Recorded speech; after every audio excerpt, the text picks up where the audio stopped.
And Abel and Cain both make sacrifices. And for some reason, Abel's sacrifices please God. It's not exactly clear why. And Cain's don't.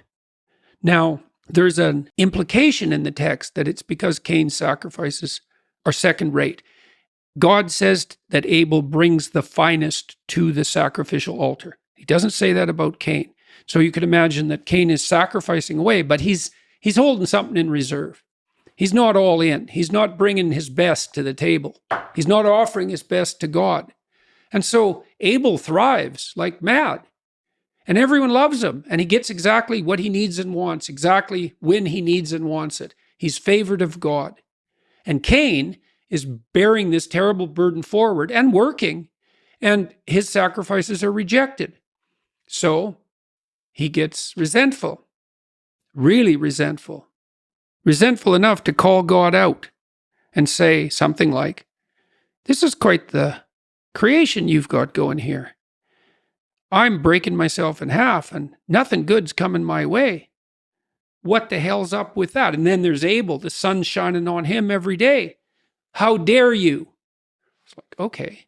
But this is God that Cain's talking to. And so God says what Cain least wants to hear, which is what God usually says to people. He says, "Look to your own devices. You're not making the sacrifices you should, and you know it." And then he says something even worse.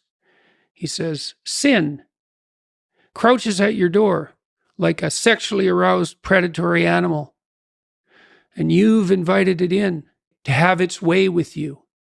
And so he basically says, you have allowed your resentment to preoccupy yourself, and now you're brooding upon it and generating something creative, new, and awful, possessed by the spirit of resentment.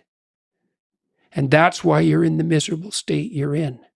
So then Cain leaves. His countenance falls, as you might expect. And Cain leaves. And he's so incensed by this because God has said, look, your problems are of your own making. And not only that, you invited them in.